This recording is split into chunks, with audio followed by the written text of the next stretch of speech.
फिर धर्मदास जी ने कहा था, हे परमात्मा, इसका मतलब तो ये सिद्ध है कि वेद और कतेब झूठे हैं जो उनमें लिखा है कि ब्रह्मा विष्णु महेश सर्वेश्वर हैं। वेदों में ब्रह्मा विष्णु महेश को सर्वशक्तिमान बताया है, अजर व अमर बताया है। तो परमात्मा ने कहा, वेद कतेब झूठे नहीं भाई, झूठे हैं ये समझे ना ही। ये झूठ बोलना है कि वेदों में ब्रह्मा विष्णु महेश सर्वशक्तिमान है। ये झूठ बोलते हैं कि पुराणों में कहीं नहीं लिखा कि उनकी जन्म मृत्यु होती है। ये पुस्तक आपके सदग्रंथ सच्चे हैं, लेकिन ये इनको समझ नहीं सके, इसलिए ये बताने वाले तुम्हारे गुरु झूठे हैं। अब उन झूठे गुरुओं की दिखाऊं आपको निरी झलक, एक नहीं गुणीय झलक दिखाऊंगा। देखिएगा पवित्र शिव पुराण, ये गीता प्रेस गोरखपुर से प्रकाशित है, सचित्र मोटा टाइप, केवल हिंदी। संपादक है हनुमान प्रसाद पोदार। और ये प्रकाशित कहाँ से है? प्रकाशक एवं मुद्रक हैं गीता प्रेस गोरखपुर, गोविंद भवन कार्यालय कोलकाता का संस्थान। इसके आपको 98वें पृष्ठ पर ले चलते हैं। रुद्र संहिता 98वां पृष्ठ, संक्षिप्त शिव पुराण, यह है रुद्र संहिता। और हम यहाँ से नीचे से शुरू करेंगे, यहाँ से। ये 5वां अध्याय के अंत में यहाँ से लिंक हो जाएगा आगे का जो हम पढ़ना चाहते हैं। अपने पुत्र नारद की यह बात सुनकर लोक पिता मह ब्रह्मा वहाँ इस प्रकार बोले। नारद ने सृष्टि रचना के बारे में पूछा। ब्रह्मा जी को जैसा ज्ञान था वो ऐसे यहाँ सुनाया 6ठे अध्याय में रुद्र संहिता और पृष्ठ नंबर 99 पर। ब्रह्मा जी ने कहा, ब्रह्मन देव शिरोमणे, तुम सदा समस्त जगत के उपकार में लगे रहते हो। तुमने लोगों के हित की कामना से बहुत उत्तम बात पूछी है। जिस समय समस्त चराचर जगत नष्ट हो गया था, सर्वत्र अंधकार ही अंधकार था, उस समय तत् सद ब्रह्म, इस श्रुति में जो सत सुना जाता है एकमात्र वही शेष था। 100 पृष्ठ पे, जिस परब्रह्म के विषय में ज्ञान और अज्ञान से पूर्ण उक्तियों द्वारा इस प्रकार विकल्प किए जाते हैं, उसने कुछ काल के बाद द्वितीय की इच्छा प्रकट की। उसके भीतर एक से अनेक होने का संकल्प उदित हुआ। तब उस निराकार परमात्मा ने अपनी लीला शक्ति से अपने लिए मूर्ति माने आकार की कल्पना की। फिर वो क्या बना देखिएगा। जो मूर्ति रहित परम ब्रह्म है उसकी मूर्ति भगवान सदाशिव है। ये सदाशिव कौन है? ये काल है, आगे पता लगेगा। ये ब्रह्म है, ब्रह्मा विष्णु महेश का पिता है। अर्वाचीन और प्राचीन विद्वान उन्हीं को ईश्वर कहते हैं। उस समय एकाकी रहकर स्वेच्छानुसार विहार करने वाले उन सदाशिव ने अपने विग्रह से स्वयं ही एक स्वरूप भूता शक्ति की सृष्टि की। विग्रह माने शरीर से। अब ये ब्रह्मा विचलित है। कबीर परमात्मा ने इनको ज्ञान देने की चेष्टा भी की थी, पर उनसे सुना हुए ज्ञान को दूसरी तरह घुमाकर बता रहा है कि सदाशिव ने अपने शरीर से एक स्त्री की उत्पत्ति की, जो उनके अपने श्रीअंग से कभी अलग होने वाली नहीं थी। उस पराशक्ति को प्रधान प्रकृति गुणवती माया जो काल के शरीर से निकली, उसके क्या नाम है? बुद्धि तत्व की जननी तथा विकार रहित बताया है। वह शक्ति अंबिका कही गई है। उसी को प्रकृति, दुर्गा को प्रकृति भी कहते हैं, ये याद रखना। सर्वेश्वरी त्रिदेव जननी ब्रह्मा विष्णु महेश की जन्म देने वाली तीनों की माता, नित्य और मूल कारण भी कहते हैं। सदाशिव द्वारा प्रकट की गई उस शक्ति के 8 भुजाएं हैं। हो गया स्पष्ट कि ये माँ अष्टंगी पिता निरंजन, ये जमदारुण वंशन अंजन। 3 पुत्र अष्टंगी जाए, ब्रह्मा विष्णु शिव नाम धराए। और आगे देखिए कंसेप्ट। नाना प्रकार के आभूषण उसके श्रीअंगों की शोभा बढ़ाते हैं। वह देवी नाना प्रकार की गतियों से संपन्न है और अनेक प्रकार के अस्त्र शस्त्र धारण करती है। हो गया स्पष्ट कि काल के शरीर से कौन निकली? या निकली, देखो या निकली, या अष्टंगी है और 8 अंगों में अस्त्र शस्त्र धारण करती है। ये देखिएगा, ये निकली अष्टंगी, 8 भुजाओं वाली, इसको अष्टंगी कहते हैं। अब हम शिवपुराण पढ़ रहे हैं, ये देखिएगा, उसको प्रकृति भी कहते हैं और उसकी 8 भुजाएं हैं।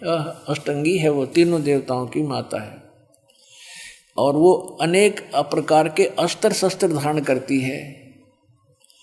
एकाकिनी होकर भी वह माया संयोग वसात अनेक हो जाती है। वे जो सदा शिव हैं उन्हें परम पुरुष, ईश्वर, शिव शंभु और महेश्वर कहते हैं। अब देखना ये रुद्र संहिता का, अब हम 6वां अध्याय पढ़ रहे हैं 101 पृष्ठ पे। अब ये क्या कि वे अपने सारे अंगों पर भस्म रमाए रहते हैं। वो सदाशिव के हैं जिसको इस पृष्ठ पे यहाँ भगवान सदाशिव हैं।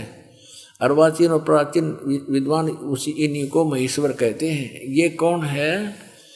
वे अपने सारे अंगों पर भस्म रमाए रहते हैं। उन काल रूपी ब्रह्म ने, इसको काल कहो चाहे ब्रह्म कहो, सरपुरुष कहो, और गीता ज्ञान दाता यही है, श्री कृष्ण में प्रवेश करके बोल रहा है। उन काल रूपी ब्रह्म ने एक ही समय शक्ति के साथ है, यो नाथ नहीं, शक्ति के, दुर्गा के साथ शिवलोक नामक अक्षेत्र का निर्माण किया था। उस उत्तम अक्षेत्र को काशी कहते हैं। वे प्रिया और प्रियतम शक्ति और शिव यानी पति पत्नी रूप में रहते हैं। प्रिया और प्रियतम जो परमानंद स्वरूप है उस मनोरम क्षेत्र में नित्य निवास करते हैं। मुने शिव और शिवा ने, काशीपुरी परमानंद रूपिणी है। मुने शिव और शिवा ने यानी दुर्गा और काल ने, काल और दुर्गा ने प्रलय काल में भी कभी इस क्षेत्र को अपने सानिध्य से मुक्त नहीं किया। देवर से एक समय ब्रह्मा जी बता रहे अपने पुत्र नारद को, एक समय उस आनंद वन में रमण करते हुए शिवा और शिव के मन में यह इच्छा हुई, दुर्गा और काल के मन में,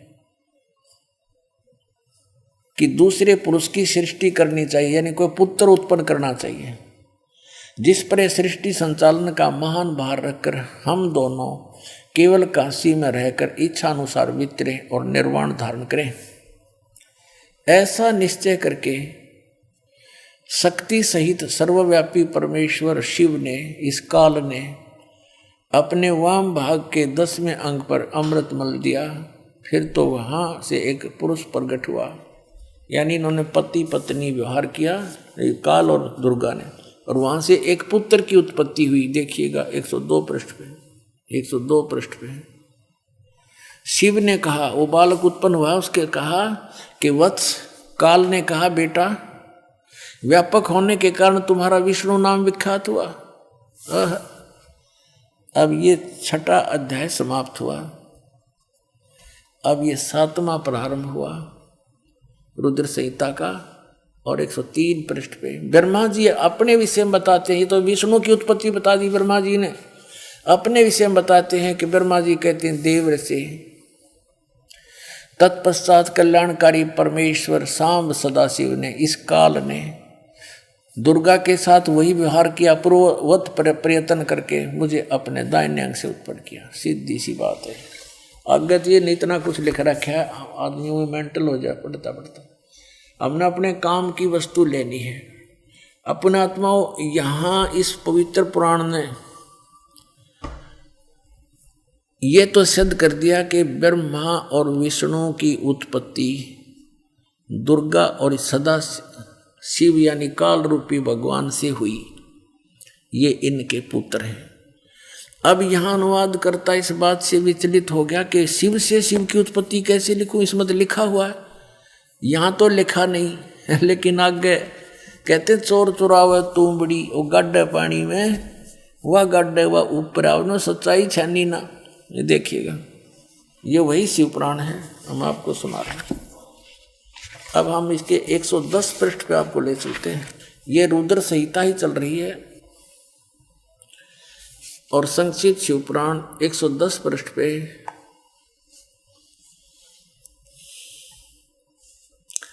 यह लिखा कि इस प्रकार ब्रह्मा, विष्णु और रुद्र इन 3 देवताओं में गुण हैं, परंतु शिव ये काल, ये इनसे न्यारा कहा गया, गुणातीत माने गए हैं, इनसे भिन्न है। गीता जी अध्याय नंबर 7 के श्लोक नंबर 12 में ये कहता है कि तीनों गुणों, रजगुण, सतगुण, तमगुण से जो कुछ भी हो रहा है इसका निमित्त कारण मैं ही हूँ, लेकिन मैं इनमें नहीं और ये मुझ में नहीं। तो यहाँ भी ये स्पष्ट किया है कि वो इनसे न्यारा है। अब यहाँ भी कंसेप्ट क्लियर नहीं हो पाया कि भी रुद्र भी कह दिया। अब यहाँ आप दिखाते हैं आपको, पृष्ठ नंबर 24 पर आते हैं शिव पुराण के।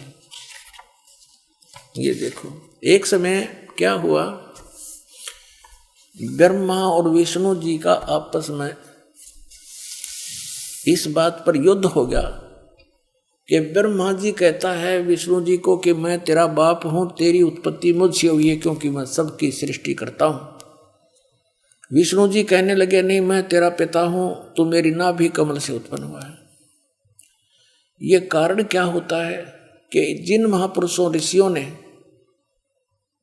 साधना करी, हठ योग करके समाधिस्थ हुए, तो इस काल भगवान ने किसी को तो ब्रह्मा के रूप में दर्शन दे दिया, क्योंकि उसने स्वयं प्रतिज्ञा कर रखी है कि मैं किसी के सामने अपने वास्तविक रूप में नहीं आऊंगा। तो ये कभी अपने पुत्र ब्रह्मा के रूप में दर्शन दे देता समाधि दशा में। तो जिस ऋषि ने समाधि दशा में ब्रह्मा जी के रूप में काल के दर्शन हो गए, उसने डंडोरा पीट दिया, मुनादी कर दी और ब्रह्मा जी के पास आकर कहने लगे, हे भगवान आप तो खुद परमात्मा हो, मैंने साधना करके आपको खोज लिया है। हर ब्रह्मा जी को पता भी कोई नहीं क्या कह रहे हैं, लेकिन एक ने, 2 ने, 10 ने ऐसे कहा तो ब्रह्मा जी फूल गए, चौकस हो गए, सचमुच मैं ही भगवान हूं। फिर तो ऐसे ही किसी को विष्णु जी के रूप में दर्शन दे दिए, तो वो विष्णु जी को कहता है कि खुद भगवान है, अपने को छुपाए बैठे हैं, ये तो परम पिता है, मैंने समाधि दशा में इनके दर्शन हो गए, मैंने खोज लिया भगवान ये परमात्मा है। ऐसे ही किसी को उसने शिव रूप में दर्शन दे दिए, अपने पुत्र तमोगुण शिव के रूप में। तो उन ऋषियों ने भगवान शिव को भगवान सिद्ध कर लिया। तो इनका न्यो भ्रम बन गया। इस भ्रम के कारण दोनों की लड़ाई होगी। इन दोनों का युद्ध समाप्त करने के लिए इस काल भगवान ने, ब्रह्म ने ऊपर से एक लिंग छोड़ दिया तेजों में, सतंभ, और ये लड़ना तो भूल गए, उसकी खोज में लग गए। अब लंबा कहानी ना बताएं तो क्या है, उस समय ये काल अपने पुत्र शिव के रूप में प्रकट हो गया और इनसे क्या वार्ता करी देखिएगा। ये विद्वेश्वर संहिता है, संक्षिप्त शिव पुराण 24 पृष्ठ पे ये लिंग बीच में खड़ा कर रखा है, ये ब्रह्मा जी और विष्णु जी के बीच में। फिर वो स्वयं आकर के इनके सामने खड़ा हो जाता है। फिर इनकी आपस में क्या वार्ता होती है ये देखिएगा। प्रश्न नंबर 25 पे विद्वेश्वर संहिता। ब्रह्मा और विष्णु ने पूछा, प्रभो इस काल से पूछा, सृष्टि आदि 5 कर्तों के लक्षण क्या है, यह हम दोनों को बताइए। भगवान शिव बोले, मेरे कर्तव्यों को समझना अत्यंत गहन है, तथापि मैं कृपा पूर्वक उनके विषय में बता रहा हूँ। ब्रह्मा और विष्णु सृष्टि, पालन और संहार, तिरोभाव और अनुग्रह, ये 5 ही मेरे जगत संबंधी कार्य हैं जो नित्य सिद्ध हैं। संसार की रचना जो आरंभ है उसी को सर्ग या सृष्टि कहते हैं। यहाँ क्या कहता है, पुत्रो, ब्रह्मा और विष्णु को कह रहा, पुत्रो तुम दोनों ने तपस्या करके कहता तुमने तपस्या कर ली और मन प्रसन्न होकर दे दिए। बता, इनने का जूत, इनने का सिर, ठेकेदारी आप ले रहा। कहता तुमने तपस्या कर ली और मैंने खुश हो गए दे दिए, फिर तेरा बीच में कह रहे गए तपस्या करके अपना मेहनत मजदूरी करके प्राप्त किए। फिर भी देखो पुत्रों, तुम दोनों ने तपस्या करके प्रसन्न हुए मुझ परमेश्वर से सृष्टि और सतिथि नामक 2 कृत, ये 2 पोस्ट, 2 पद प्राप्त किए हैं, ये तुम्हें बहुत प्रिय। इसी प्रकार मेरी विभूति स्वरूप रुद्र और महेश्वर ने है, यो मैं नहीं है, ने 2 अन्य उत्तम करते संहार और त्रोभाव मुझसे प्राप्त किए, परंतु अनुग्रह नामक कृत दूसरा कोई नहीं पा सकता। अब देखो, अब क्या हो गए, 2 तो ये हो गए ब्रह्मा और विष्णु, इसने सृष्टि और सतिथि नामक के 2 जॉब मिल गई, और रुद्र और महेश्वर ये 4 हो गए, और 5वां यू बोलनिया। इतना स्पष्ट हो गया अपना आत्मा। अब ये भी सिद्ध करना पड़ेगा कि वो काल बोल रहा था, ये काल है ब्रह्मा विष्णु महेश का पिता, और दुर्गा इनकी माता, अष्टंगी, 8 भुजाओं में शस्त्र ले रही, इसको अष्टंगी भी कहते हैं। ये देखिएगा, अब इसी पर इस 26 पृष्ठ पर ही अभी आप यहाँ पढ़ रहे थे,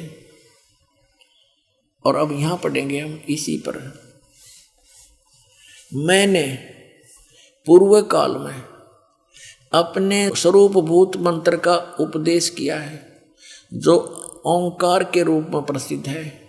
वह महामंगलकारी मंत्र है। सबसे पहले मेरे मुख से ओंकार यानी ओम प्रकट हुआ, जो मेरे स्वरूप का बोध कराने वाला है। ओंकार वाचक है, मैं वाच्य हूँ। यह मेरा मंत्र है, यह मंत्र मेरा स्वरूप ही है। प्रतिदिन ओंकार का निरंतर स्मरण करने से मेरा ही सदा स्मरण होता है। मेरे उत्तरवर्ती मुख से अकार का, पश्चिम मुख से उकार का, दक्षिण मुख से मकार का, यानी ए, उ और मैं, जिससे ये ओम बनता है, और पूर्ववर्ती मुख से बिंदु, ये जो ओम है इसके विषय बता रहा कि यू ए उ और यू पर बिंदु, तथा मध्यवर्ती मुख से नाद का प्राकट्य हुआ है। इस प्रकार 5 अवयवों से युक्त ओंकार का विस्तार हुआ। इन सभी अवयवों से, इन सभी पार्टों से ए उ मैं बिंदु और इस बिंदु से, नाद से, कहते ये एकीभूत होकर यह प्रणव ओम नामक एक अक्षर हो गया। ये ओम नामक एक अक्षर है ओम, इसको ओंकार कहो, इसको ओम कहो, और चाहे ऐसा लिखकर इसको एक अक्षर ओम कहो। ये ओम है, एक अक्षर हो गया, और ये मेरा मंत्र है। असली मंत्र कहता है ये है मेरा। अपना आत्माओं, यहाँ इन्होंने ओम नमः शिवाय ये 5 अक्षर मंत्र बता दिया। ये कहीं भी मूल संस्कृत में ये नहीं, इसलिए इन्होंने अलग भाषा में लिखा है, और हमने इसको ना समझ कर इन अज्ञानियों द्वारा अनुवाद किया हुआ इसका रट लगा दिया, जबकि ये कोई मंत्र नहीं है ओम नमः शिवाय, ना गीता जी में, ना वेदों में, ना श्रीमद् भगवद गीता में, ना पवित्र 4 वेदों में। तो ये मनमुखी आचरण के नाम हैं, जो हमें यूजलेस थे, कोई लाभ नहीं हुआ।